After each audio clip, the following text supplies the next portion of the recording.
Após um breve intervalo, vamos retomar a nossa 33ª sessão ordinária virtual de 13 de novembro de 2020. Anuncio os processos seguintes. Processo de recurso 14785-2017, aí 2017-10-405. Recorrente, célula de julgamento por instância, recorrido, Thales Comercial Limitada. Relator, doutor Leils Oliveira Cunha. E o processo de recurso 14786-2017, aí 2017-10-400. Recorrente, Seju, recorrido, Thales Comercial Limitada. Aqui tem consta, é o doutor Henrique Gereissati, relator do outro, né? O doutor Henrique segue, ambos os processos têm proposição de unidades. Essa Thales Comercial é a joalheria, é? Não, é a Thales mesmo. Não é de joia, não, né? Aquela lá do... Não, é Thales, não é Thales mesmo. Thales Joias. Aqui é cunhada do João Freire, né? Nora. Era Nora João Freire. Tá certo. Com a palavra, doutor Leils, relator.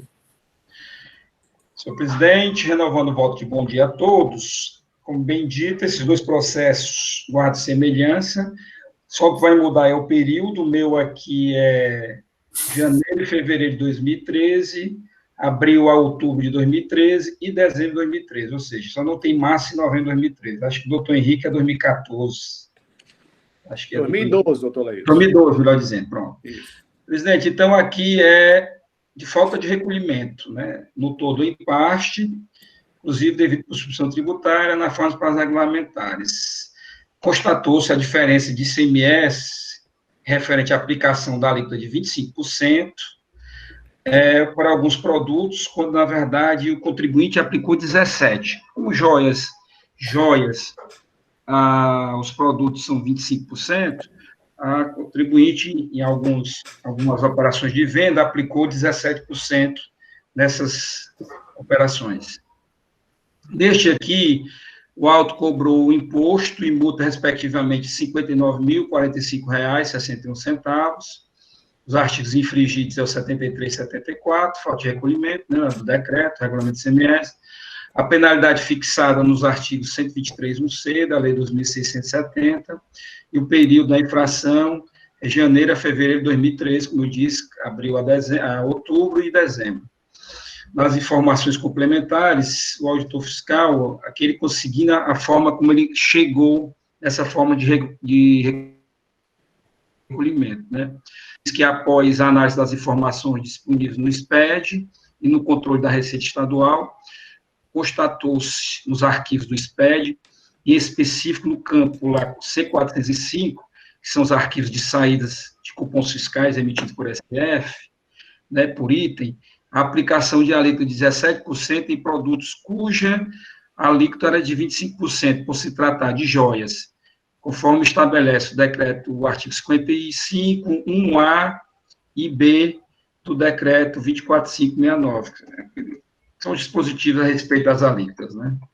A luz ainda, aqui com base nos arquivos do campo C405, classificou os produtos por alíquotas e apurou o ICMS devido por produto e a data de operação de saída, demonstrado na planilha apuração de ICMS por alíquota 2013, anexada aos autos, que após o levantamento, refez a conta gráfica do ICMS com a finalidade de apurar a diferença do imposto devido, conforme demonstrado na planilha conta gráfica do ICMS/2013.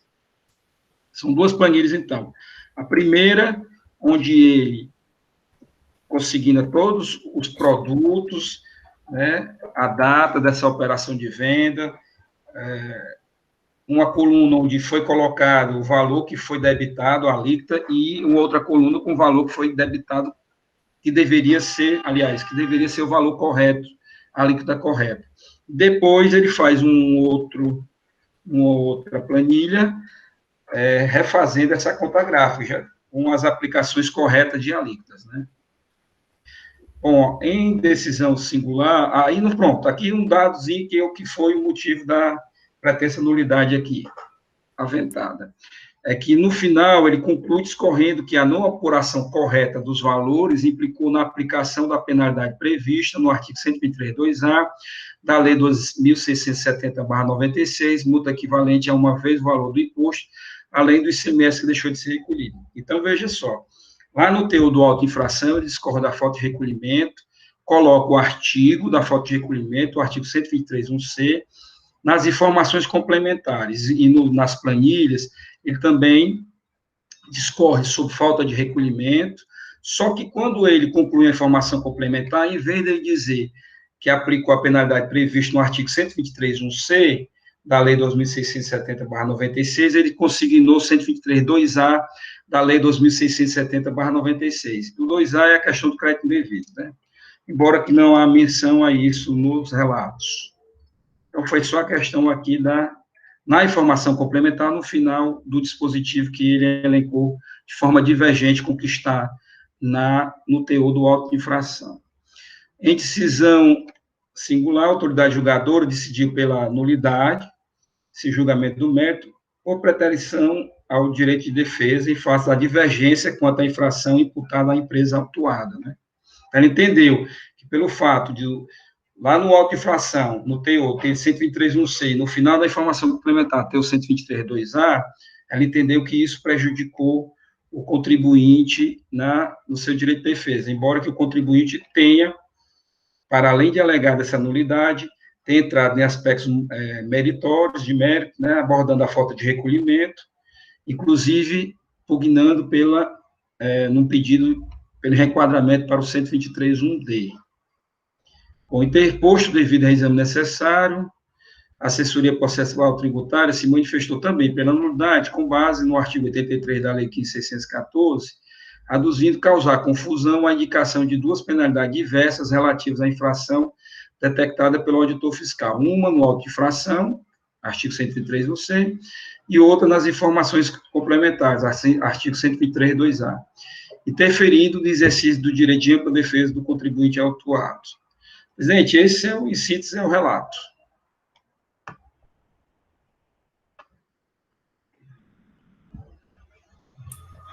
Obrigado, doutor Leilson. Doutor Henrique, quer fazer uma observação sobre o processo? Gostaria sim, presidente. Aproveitar e cumprimentar novamente a todos, né? Renovar nossos votos aqui, os presentes. Como o doutor Leilson bem explanou, esse auto de infração ao qual estou relatando, ele se refere exatamente o mesmo assunto, a mesma defesa, né? Mas referindo especificamente ao exercício de 2012, né? Eu gostaria só de ressaltar aqui que, embora tenha havido esse equívoco na informação complementar, na capitulação do artigo, toda a informação ela está muito bem elaborada, com bastante documentação, né, anexada aos autos. Inclusive, tem uma planilha com todos os registros de saída anexada ao processo. O auditor ele teve o cuidado de pegar todas as consultas de todos os recolhimentos e refazer a apuração mês a mês da empresa, no sentido de só aplicar efetivamente a cobrança do ICMS no mês em que há uma diferença de saldo a recolher efetivamente, né? Ou seja, alguns meses não existe essa diferença, isso só é detectado em alguns meses, né? E eu entendo aqui que, já antecipando aqui até o meu voto, é que o próprio contribuinte se defende muito bem no processo, né? Então, ele acosta, inclusive, ele pega a planilha que o fiscal trabalhou e apresenta toda uma argumentação em cima disso, pedindo para excluir alguns produtos que ele entende que são sujeitos à substituição tributária, pede também que alguns produtos ele teria classificado errado, em vez de ser joia, na realidade seria um relógio, que a lei que está aplicada seria 17, refaz todo esse cálculo, né, da autuação e chega a um valor um pouco menor do que o fiscal apurou. Então, assim, eu acho que está mais do que comprovado que esse processo aqui, em momento algum, o contribuinte teve algum prejuízo com relação à sua defesa, né? Então, assim, já antecipando aqui o meu entendimento aqui, era no sentido de devolver esse processo aqui, até dependendo da opinião do doutor Rafael também, para que houvesse um novo julgamento de primeira instância que fossem realmente enfrentados os argumentos trazidos pela defesa. E o outro ponto um pouco diferente é que nesse processo ele argumenta também a decadência de alguns meses, né? Em função do auto ter sido lavrado em 2017 e o período é de 2012, então ele usa o artigo 150, parágrafo 4º do CTN para isso. Seriam essas considerações, senhor presidente.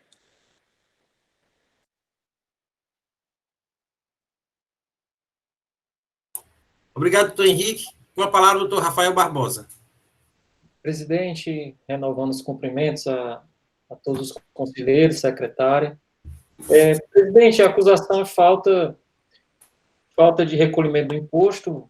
A contribuinte realizou enquadramento equivocado da alíquota para determinados produtos, notadamente o produto joias, né? E o que vai pautar, de fato, o nosso julgamento é a existência, de fato, de um erro material, quando, na conclusão, ele aponta um dispositivo legal que não é o que espelha a acusação. De fato, ele, na conclusão, apesar de todo o processo estar totalmente formatado, as provas estarem formatadas no sentido da falta de recolhimento, ele se equivoca materialmente ao apontar o dispositivo legal equivocado. E aí a indagação que surge é justamente essa: esse erro material, ele teve condições de prejudicar o pleno exercício do direito de defesa do contribuinte? Esse erro material teve condições de induzir o contribuinte a erro no seu exercício do direito de defesa, inviabilizou o exercício do direito de defesa, né? Esse erro, ele importou em prejuízo a garantia do devido processo legal? Ao meu sentir, presidente, conselheiros, eu já adianto que não. Eu vou dissentir do julgador de primeira instância e do parecerista, porque eu entendo que o descumprimento de alguma formalidade, algum erro material, ele deve ser de tal modo insuportável, deve causar um prejuízo efetivo ao exercício do direito de defesa pleno do contribuinte. E aqui não houve isso. De fato, se você for analisar todo o suporte do levantamento, o suporte probatório, tudo aquilo que embasa a acusação, foi realizada uma nova conta gráfica, foi apresentada uma planilha detalhada de todos os produtos, o enquadramento da alíquota para cada produto. Então, assim, não houve nenhum prejuízo, ao meu sentir, ao exercício do direito de defesa do autuado, né? Você pode observar bem que, da leitura, né, de todo o contexto do auto de infração, o contribuinte sabe que está sendo acusado de falta de recolhimento e não de creditamento indevido, né? Então, conselheiros, o que eu queria manifestar é justamente nesse sentido. O contribuinte, ele não se defende exatamente da capitulação legal, mas sim da acusação que está formulada e estampada no auto de infração. E tudo que foi estampado no auto de infração é justamente a acusação de falta de recolhimento e não de crédito indevido. Então, é nessa linha que eu vou me manifestar, presidente, que é no sentido de dar provimento ao reexame para afastar a nulidade que foi declarada pelo julgador singular. Obrigado, doutor Rafael. Senhores conselheiros, o processo está em discussão. Quem desejar manifestar, acene ou então use o chat para se inscrever. Presidente, só para corroborar com a Procuradoria e com o que o doutor Henrique falou, é que o próprio dispositivo legal da Lei 15.614, que trata do reenquadramento, ele deixa claro lá no parágrafo 7, 84, esses casos em que, quando a infração estiver devidamente determinada, mesmo que havendo erro de enquadramento, de dispositivo penal ou dispositivo infringido, pode a autoridade julgadora fazer esse reenquadramento. Aqui, nem isso se tratou, né? Porque o reenquadramento no auto está muito claro, a narrativa está muito clara, a narrativa está também o levantamento fiscal, uma clareza de falta de recolhimento. Então, ao meu ver, é o caso de se aplicar o artigo 85, né, de mandar voltar a julgamento singular para reapreciação, inclusive dessas questões de mérito que foram colocadas, em alguns, ele alega que alguns relógios foram que o fiscal pegou, tributou a 25, não seria 17, etc. Pelo menos assim, no que eu vi aqui, no meu caso, nos autos, não teria muito procedência, não, mas o doutor Henrique, no dele, acha que tem procedência, né, de verificar. Mas, assim, no meu, que eu olhei, essas alegações de outros produtos que foram tributados a 25, quando deveria ser a 17, não se configurou. Mas, mesmo assim, é motivo de averiguação por parte do jogador singular, se for o caso, ele mandar para a diligência pericial, algo nesse sentido. Por isso que eu acho que no termo do artigo 85 da Lei 15.614/2014, esses autos devem ser retornados à primeira instância para novo julgamento. Obrigado, doutor Henrique. Senhores, o processo continua em discussão ainda.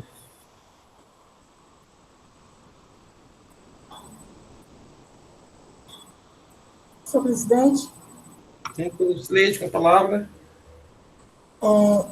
diante dos fatos, né, dessas divergências de alíquotas e essas incertezas,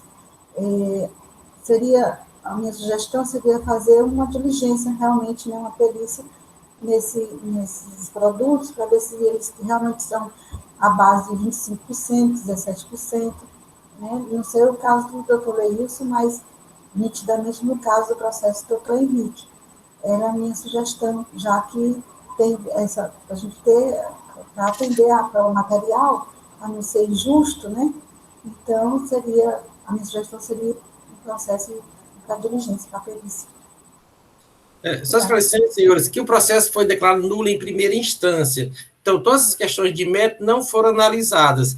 Então, há quem entenda que a gente possa, em segunda instância, mas a nossa lei proíbe, atualmente não permite, analisar o mérito agora. No entanto, se fosse analisar o mérito, e caso fosse parcial a procedência, o contribuinte ia pagar com desconto só da fase recursada, 30%, quando, na realidade, se ele voltar para a primeira instância e lá o julgador analisar o mérito, determinar a perícia, vai ter um desconto bem maior do que agora. Então, há um prejuízo, efetivamente, houve prejuízo processual e também até financeiro, porque ele vai arcar com a multa bem maior. Então, neste momento, é pertinente, mas nós não podemos avançar nesse sentido. É devolver para a primeira instância e lá o julgador vai ter toda a liberdade para formar o livre convencimento dele. Obrigada, senhor presidente, pelo esclarecimento. O processo está em discussão. Não querem mais discutir? Então, vou colher o voto do doutor Leilson e vai se aplicar para o doutor Henrique também. Doutor Leilson, como vota? Gente, voto pelo retorno à primeira instância nos termos do artigo 85 da Lei 15.614/2014 para proferir novo julgamento. Doutora Lourdes? Acompanho o relator. Doutora Neline? Com o relator, presidente. Doutora Jusileide? Acompanho o relator, senhor presidente. Doutor Henrique? Acompanho o relator, presidente. E doutora Elineide? Com o relator. Então, a segunda Câmara, por votação unânime, resolve conhecer do recurso, dar provimento para reformar a decisão decretar nulidade e dar o retorno dos autos à primeira instância para novo julgamento. Esta decisão também se aplica ao processo do doutor Henrique. Em conformidade com a manifestação. Em conformidade com a manifestação oral do representador da PGE. Esta é a decisão. Senhores, já cobrimos a nossa pauta de hoje, os 4 processos estavam em pauta, todos foram julgados. Quero agradecer a todos. Terminamos também as sessões deste mês de novembro. Vamos retornar agora dia 7 de dezembro, é uma segunda-feira, e vamos ter o dia 15 de dezembro. A Silvana já minutou a pauta. Dezembro está voltando com os processos que tem pedido de vista, alguns que foram sobrestados, tem processo com sustentação oral. Então, dezembro está bastante rica a nossa pauta.